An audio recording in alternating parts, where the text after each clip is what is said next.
The story of Afghanistan has been front-page news for quite some time, and rightly so.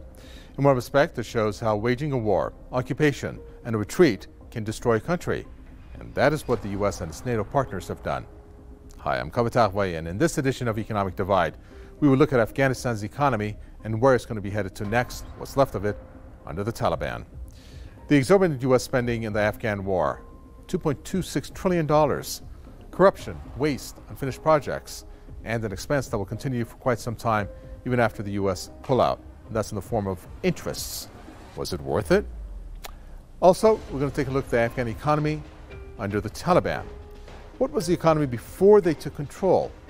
And what will be their source of revenues? Will they discontinue their opium sales? Our in-depth section will cover that. And then we will take a look at what Afghanistan prides itself in terms of its products and commodity, and that is its wealth minerals. China has practically welcomed the Taliban with open arms. Is that due to the One Belt, One Road project, or with an eye on Afghanistan's mineral wealth?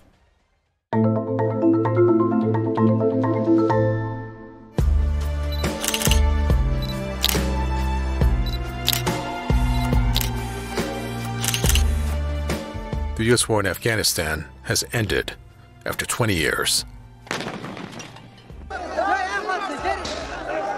The U.S. president justified his withdrawal. I stand squarely behind my decision. After 20 years, I've learned the hard way.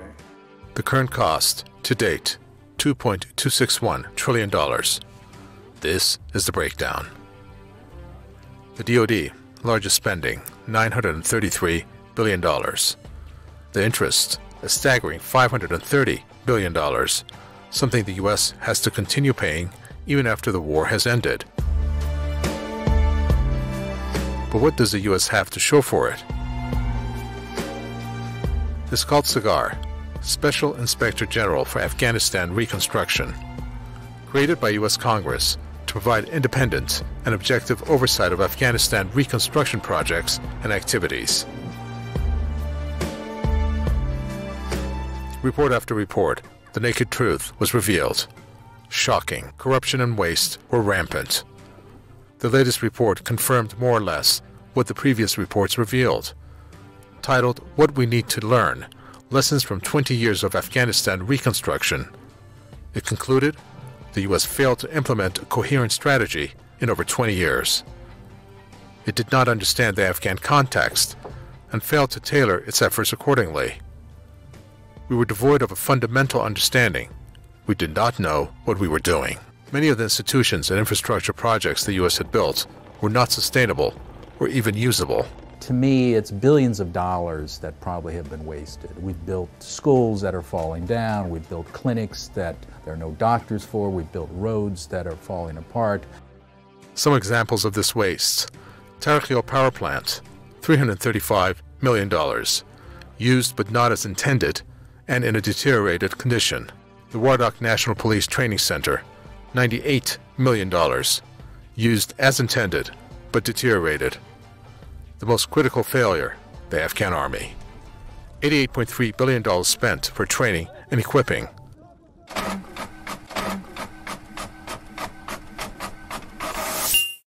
When you take a look at the Afghan economy, it wasn't a functioning economy based on, for example, supply and demand. There were other factors which spurred economic activity. Afghanistan is extremely poor, landlocked, and highly dependent on foreign aid.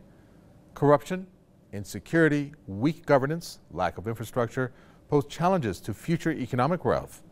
The Afghan economy sustained nearly a decade of strong growth, international assistance, which pledged around $86.8 billion. The country's gross domestic product, estimated at $22 billion, has grown nearly threefold since the Taliban were driven from power back in 2001. According to the World Bank, 3/4 of the government's budget is funded by international donors. Well, the state of the economy, even with international assistance, was so weak that 90% of the population lives on less than $2 a day. That's according to the former President Ashraf Ghani. Our guest joining us for this edition of the program in this segment is Mohammad Daoud Abedi. He's the chairman of the Afghan Nation Peace Council. He was previously a spokesman and a negotiator for his Islami group. Okay, welcome, Muhammad Dawood. You are aware about the situation as it's unfolding in Afghanistan. Since the year 2001, the U.S. has spent, it's estimated $2.26 trillion. That has yielded a chaotic, humiliating end to America's longest war, because really the money is under question as to where it went. Corruption has been stated from both the U.S. and Afghan side. You have unfinished projects. So the question is, where did this money go? Why did that not get spent wisely in that country? Bismillah ar-Rahman ar-Rahim. Thank you for your invitation. The money that the U.S. and other nations spent in Afghanistan were split it in different ways, and was spent in different ways. Some were, most big chunk of it were spent for military purposes, their own military, to come and fight the Afghans. It was not for the rebuild of Afghanistan or building structures in Afghanistan that could benefit the Afghan people in Afghanistan as a whole. A very big chunk of this was spent through the war. But the portion that was spent through the Afghan government in the NGOs, non-government organizations, that money that was spent in these two sectors was split again into two. Some were given to the NGOs and some were given to the Afghan government. Okay, we appreciate that. Thank you, Muhammad Dawood, for that. Now, as you indicated, their money was misused and misappropriated, and nothing is more evident of that, in this case in point, than what was called Afghanistan's ghost money. This ghost money is in reference to a tactic that was used by the CIA to get money to Afghanistan.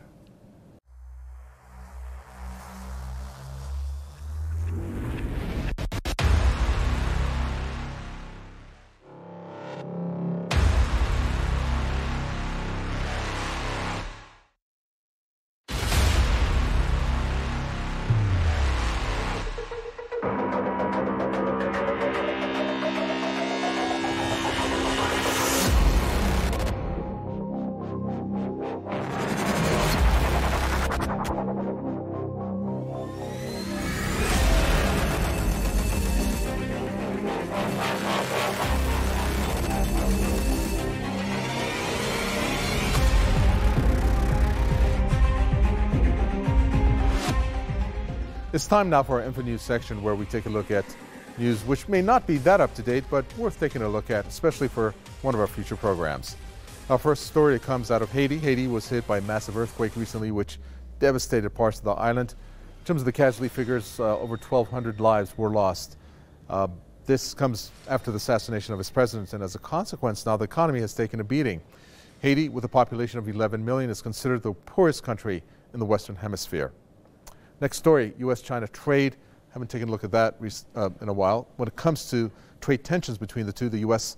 better think twice about how much pressure it's exerting on China. The U.S.-China trade war is hurting America more than actually China. Trump's unprecedented tariffs and technology war with China, which is now passed on to Biden, is costing the U.S. economy, causing disruption to crucial supply chains and wild swings in prices overall. Next up, fake drugs, counterfeit drugs. They've always been a problem. One report revealed fake medicine now kills upwards of the figure that you're about to see here, which is quite astounding when you think about it in terms of the deaths. 1 million people, that's per year. Wonder how much that is every day. It's quite a bit. That's according to the World Health Organization.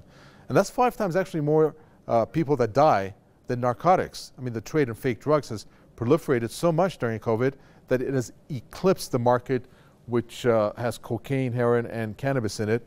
So that's leading to more deaths than those illegal drugs. And our final look is at U.S. food stamps.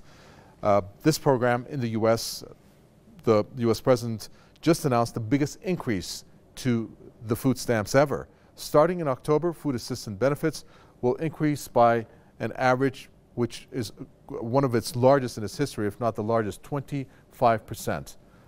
So the people receiving the food assistance are going to be happy to hear that. Average benefit, which was $121 before COVID, will now increase by $36 a month.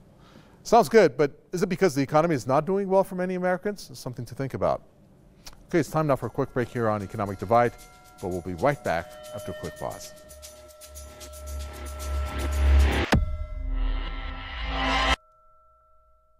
It's time now for our in-depth section. Now that the Taliban have overtaken Afghanistan, how are they going to make sure that they have an operational economy? Well, these are some of the questions that sooner rather than later they have to deal with. For example, how are they going to run a finance ministry and also a central bank? Central bank is obviously very key. As of now, the U.S. has actually blocked close to $9 billion of its money overseas. They're not going to let the Taliban access it. So that's going to be a very key question. Next up, how will foreign donors actually be able to trust them with aid? Now, the aid for Afghanistan is something that happens on a yearly basis. Many countries around the world contribute to Afghanistan because obviously it's a country that's been racked with wars, years of wars. So that's a very key question there also. And then the next question, since many of them are sanctioned, many Taliban members, how will they access the world financial system? I mean, that's really important. They need to transfer money. They need to have money coming in. How is that going to happen? I mean, as of this point, there isn't a system of governance in place in that country yet, at least as of the recording of this program. However, this is what a senior Taliban leader, his name is Wahidullah Hashemi, has said. In future, this is not up to now discussed how it would be. Maybe we have a council, the head of the council, as you call the president, we would call that Rais al-Wazara, or the head of the council, and we will have ministers. All the ministers would be appointed by this council and by the head of the council. Well, that's what he has said. Well, to begin with, generating income is going to be very important to the Taliban. That answer may come in the form of what is called the informal economy. Now, the informal economy has large amounts of hidden money in the war zone. First off, opiates, as you see here, trafficking in opium, hashish, methamphetamines, and other narcotics is set to bring the Taliban revenues of anywhere between $500 to $600 million yearly. Not bad, is it? Now, since they came to power, they have vowed not to continue this illegal trade. But the biggest kind of trade that happens, the real money, comes from another area that is not that well known. That is money which comes from the illegal movement of ordinary goods. Now, it consists of things like fuel and also consumer imports. So these are the goods that are flowing in through this, what we call informal economy, which is the illegal movement of goods in this case. In size and sum, the informal economy dwarfs international aid, which again flows into Afghanistan on a yearly basis. Now, let's take a look at that source of income, which is called the informal taxation. You have the informal economy and then the formal taxation. Fees for passage of goods is what I'm talking about here. This is the collection of fees by armed personnel, the Taliban, to allow safe passage of the goods. The money produced from this taxation, $235 million annually. Now, one of the largest income producers came from an area by the name of Zaranj. That's actually a city bordering Iran. Now, this city provided the government with roughly, again, these are rough numbers, $43.2 million in terms of annual duties. Also, an additional $50 million in direct taxes for the year 2020. There was also a significant amount of undeclared trade, particularly of fuel. Total revenues from this border crossing, $176 million per year. Now, the total amount of trade through all of Afghanistan's border crossings, that needs to be looked at. Here's a map of that. The border crossings are the ones in the green. You could see them here and here. That's the ranch that I just talked about. You have one over here, Ten Gural, which is over there, and you have about 4 or 5 more. Now, these revenues are estimated to be $2 billion per year. So you can see the money generated there is quite a bit. Now, once informal trade is included, that figure is going to be actually twice as high. Well, at this point, Afghans are definitely very worried about the chain of events that happened in their country with the collapse of the government. The Afghan money is quickly losing its value, especially, for example, in a neighboring country like Pakistan. ये जो हालात बदल रहे दिन ब दिन पानी की जो पाकिस्तानी ज़रूफ़ीज़ है उसकी कदर बहुत कम हो चुका है। हम लोगों ने काफ़ी नुकसान उठाया है क्योंकि तालिबान के आने की वजह से इतलात की वजह से पाकिस्तानी रुपये बढ़ गया और पानी जो है वो बहुत नीचे आ चुका है। Well, let's get some analysis into the picture. Our guest Phyllis Bennis joins us. She is from the Institute for Policy Studies. Phyllis Bennis is an American writer. She's an activist and a political commentator featured on many television stations. Her focus has been mainly on issues related to West Asia and the United Nations. She's also a very strong critic of Israel and the United States and a leading advocate of Palestinian rights. All right, Phyllis, welcome. Looking at the time that the U.S. actually invaded Afghanistan, the year 2001, up to now, $2.26 trillion to have been spent. The Cost of War project at Brown University has calculated that. Now, this investment, if you want to call it that, has yielded a chaotic, humiliating end to America's longest war. What went wrong, Phyllis? Why is the Afghan government failing to deliver on its economic investments that were made by the U.S. or failed to do that and said to be rife with corruption and unfinished projects? I mean, after all, the U.S. spent $2 trillion there. And for what? That is the key question. I think we have to recognize that the U.S. war in Afghanistan was always a kind of derivative war. It was a war of vengeance following the attacks of 9/11, despite the fact that none of the 9/11 hijackers were Afghan. They were Saudi and Egyptian. But the war was designed partly to keep up the level of tension in the United States, keep up U.S. support for a coming war in Iraq. Mm-hmm. Phyllis Bennis there. Okay. She obviously says that that was not a democratic exercise when it came to the U.S. At least that's not the way that it went down. All right, our next piece now takes a look at the reasons behind this war, which was nothing short than a cash machine, especially for military contractors, as you're about to see.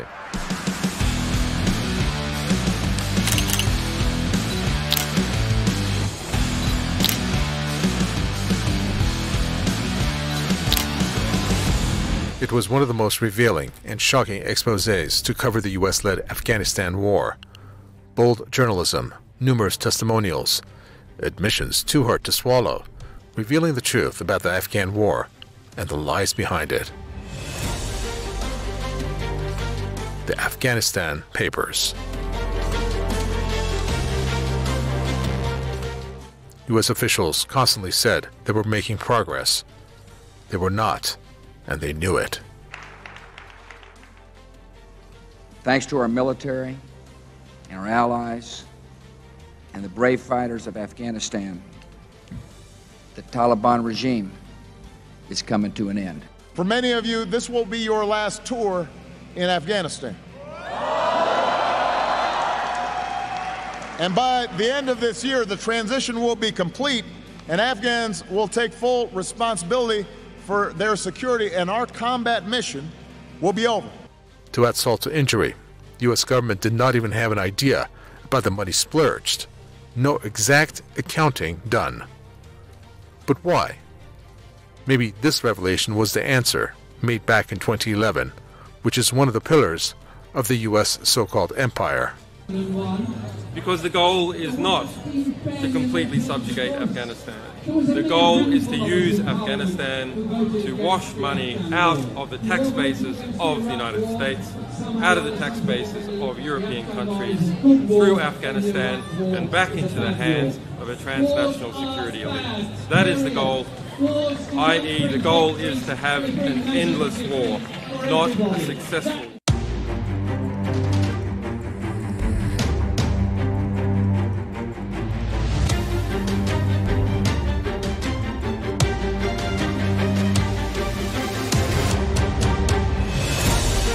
The Afghan president describes the killings as unforgivable. An American soldier is in custody after a shooting rampage that's left 16 civilians, some women and children, dead in Afghanistan's southern Kandahar province.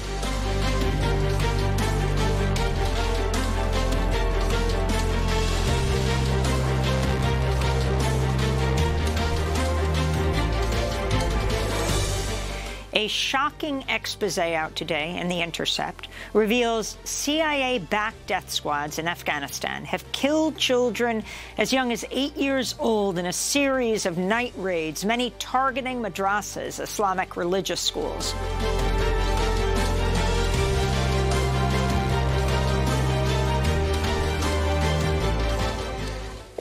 and they dragged the two oldest looking boys out of that room, took them into another room, along with 10 other older looking students.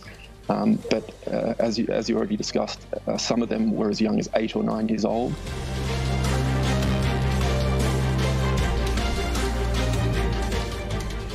One of the assets that Afghanistan has, which has become a focus, is its mineral wealth. And one country in particular which appears to have its eye on it is China. Here you see China receiving a member of the Taliban recently. Since the U.S. has now withdrawn itself from the country, China may be looking to back the Taliban with Afghan mining investments. Rare earth metals in Afghanistan were estimated to be worth anywhere between $1 trillion and $3 trillion in 2020. Only hours after the Taliban overran Afghanistan, a Chinese Foreign Ministry spokesman said that Beijing was ready for friendly cooperation with Afghanistan. 中方将继续支持阿富汗和平重建，在力所能及的范围内，为阿富汗经济社会发展提供帮助。 Well, our guest in this section, Marvin Weinbaum, joins us. He is scholar in residence at the Middle East Institute. He's also a professor emeritus of political science at the University of Illinois at Urbana-Champaign and served as analyst for Pakistan and Afghanistan in the U.S. Department of State's Bureau of Intelligence and Research from the years 1999 to 2003. Also rejoining us is Mohammad Dawood Abadi and Phyllis Bennis. Okay, Marvin, welcome. All those trillions of dollars, Afghanistan's still one of the smallest formal economies on the planet. Last year, President Ashraf Ghani said that 90% of the population was living on less than $2 a day. I mean, if the U.S. gave the money, the trillions of dollars away, the economy would be much larger. Why did this not translate to the Afghan economy? Well, you know, a lot of it was lost through corruption. There's no question about that. This is something that the Afghans, as well as the international community, has some responsibility for. Certainly, there were the resources to do far more, but again, I don't want to minimize the fact that there has been change, and along with everything that went wrong, there was a good deal that did go right. Only the money that the U.S. invested in Afghanistan went to the people, but it didn't. I mean, Afghans living on less than $2 per day, 90% of them. I mean, that's incredible. What really happened here? I mean, there's aid money also that's involved. Donor conferences produced billions of dollars in money every year, particularly since the invasion. The money that was spent by the United States did not go to the people of Afghanistan. It went to a corrupt government that was put in place by the United States and that represented U.S. interests in maintaining their version of stability. All right, Dawood, corruption, both from the U.S. and the Afghan side. You mentioned some of it before, unfinished projects, for example. We've talked about it, but why didn't the U.S. money and the aid money go to the Afghan people? Let's not forget, billions were given to Afghanistan on a yearly basis. I'm sure you know that. Ordinary Afghans, however, did not reap the benefits. What happened there? The reason it didn't translate into an Afghan economy was because there was no planning. There was no structure. There was no strategy for spending the money. The money was in a way given to all these corrupt officials to keep their mouths shut. All right. Well, let's look at another issue, and that's the mineral wealth of Afghanistan. Experts are saying it'll reap $1 trillion, the actual worth. And until now, the Taliban have not tapped into it. They have profited from opium and the heroin trade. How will the Taliban get to those resources, do you think, since it does not have the money, unless China becomes a partner in this, which it has said that it's willing to do so? Well, I need to make a correction here. It is not $1 trillion, it is $3 trillion, according to the estimates given by the West. But let's not forget that that wealth belonged to the Taliban, to the Afghan people. The Taliban are Afghans, and that is their country, that's their wealth, and it's nobody's business how they want to use their money and how they don't want to use the money. All right, we appreciate that. That's Mohammad Dawood there, contributing to our program. Mohammad Dawood is chairman of the Afghan Nation Peace Council and previously a spokesman and negotiator for the Hizbut Islami group. Okay, we'll be right back with my final thoughts.